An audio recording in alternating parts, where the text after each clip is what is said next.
ॐ सहना भवतु सहनौ भुनक्तु सह वीर्यं करवावहै तेजस्विनावधीतमस्तु मा विद्विषावहै। ओम शांति शांति शांति। हरिओम। तो भगवान ने पिछले श्लोक में बताया कि पूर्व में, मतलब पहले के समय में, हमसे पहले के समय में जो मुमुक्षु हुए उन्होंने कर्म फल की इस प्रवाह का त्याग किया और मुझे प्राप्त किया, भगवान को प्राप्त किया। तो जैसा कि हमने देखा, ये बात कहना आसान है और करना कठिन है, और उसके लिए मनन, निधिध्यासन और भी न जाने क्या क्या जुगत लगानी पड़ती है। लेकिन ये जो आगे श्लोक है, इसमें तो लगभग सभी साधक यहां आकर किंग कर्तव्य विमूढ़ हो जाते हैं। कैसे? भगवान कहते हैं, किम कर्म किम कर्मेति कवयो अप्यत्र मोहिता तत्ते कर्म प्रवक्ष्यामि यज्ञात्वा मोक्षसे अशुभात्। किम कर्म किम कर्मेति, किम कर्म किम अकर्म इति, क्या कर्म है और क्या अकर्म है। इसमें कवि जो है, कवयो अप्यत्र मोहिता, कवि तक जो है मोहित हो जाते हैं। कवि मतलब, कवि कहते हैं उस व्यक्ति को जो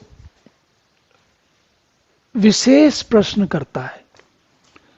ऐसा व्यक्ति जो चिंतक है, विचारक है, जिसको हम, और वो भी विचारक भी ऐसा जो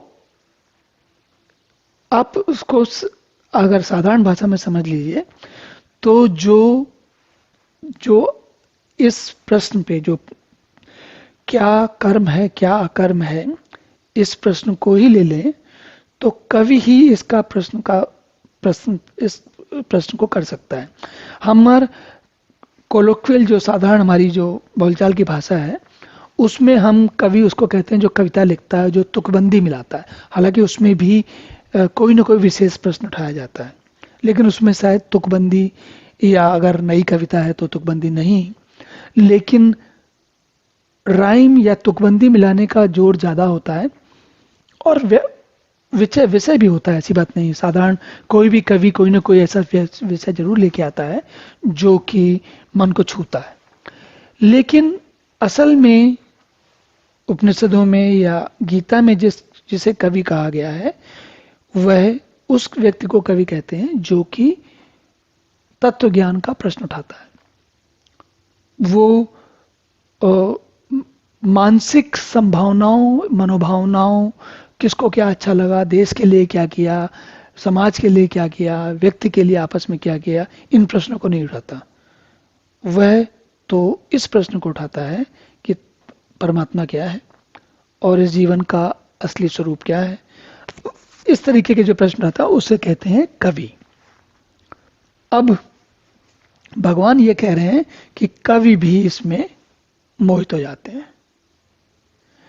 देखिए, यहाँ जो ट्रांसलेशन किया गया है उसमें भी इसका निर्णय करने में बुद्धिमान पुरुष, तो कवि उन्होंने यहाँ पर, उन्होंने कवि को, जो ऊपर ये देखो कवियो लिखा ना, यहाँ पर इसमें कवि है, संस्कृत में ये कवयो हो गया है, इसीलिए उसको बुद्धिमान पुरुष के रूप में यहाँ पर उसका अनुवाद किया गया। और कह रहे हैं वो भी मोहित हो जाते हैं। तो भगवान कह रहे हैं कि ये जो कर्म और अकर्म है, ये क्या है, ये इसमें बड़े बड़े धुरंधर लोग यहाँ पर आकर अटक जाते हैं। इसलिए मैं तुम्हें सावधानी से भली भांति समझाकर कहूंगा, ताकि तुम जो है अर्जुन, अशुभ से, अशुभ क्या है यहाँ पर, अशुभ है कर्मों का बंधन, शुभ है निष्काम कर्म या कर्म फलों में इस प्रवाह का ना होना। तो अशुभ से अर्थात कर्म बंधन से मुक्त हो जाओ। इसके लिए, इस मुक्ति के लिए कर्म क्या है और अकर्म क्या है, ये दोनों मैं आप बताऊंगा, ताकि तुम्हें ये अशुभ से छुटकारा मिलने में सहायता मिले। तो ये बहुत अ, ऐसा प्रसिद्ध श्लोक नहीं है, लेकिन ये विषय ऐसा है कि आप ये जान लीजिए कि गीता पढ़ने वाले लोग बाग वो जानते हैं कि कर्म और अकर्म का की बात को समझना कितना आवश्यक है। और ये केवल बौद्धिक बात नहीं है, जैसा कि हमने पिछले श्लोक में भी समझा कि बात को बुद्धि के रूप में समझना संभव हो जाता है। हम आजकल की दुनिया में मैं समझता हूँ बहुत सारे ऐसे लोग होंगे जो बौद्धिक रूप से इस बात को समझ सकते हैं, समझ जाएंगे, लेकिन उसको जीवन में उतारने में खाली बुद्धि से समझी हुई बात को आप भौतिक तौर पे समझ तो जाते हो, लेकिन उसको जब तक आपका सेकंड नेचर या बल्कि फर्स्ट नेचर नहीं बनती, तब तक आप उसका आनंद नहीं उठा पाते, उसका लाभ नहीं ले पाते, और वो तब तक के लिए आपके लिए शुभ नहीं हो पाती। तब तक आप अशुभ में रह जाते हो, क्योंकि कर्म बंधनों में अकर्म और अकर्म का अंतर नहीं समझे तो कर्म बंधनों से मुक्ति संभव नहीं है। अब आगे देखते हैं कि क्या है।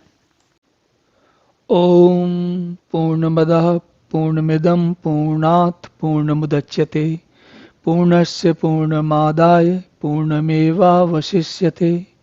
ओम शांति शांति शांति।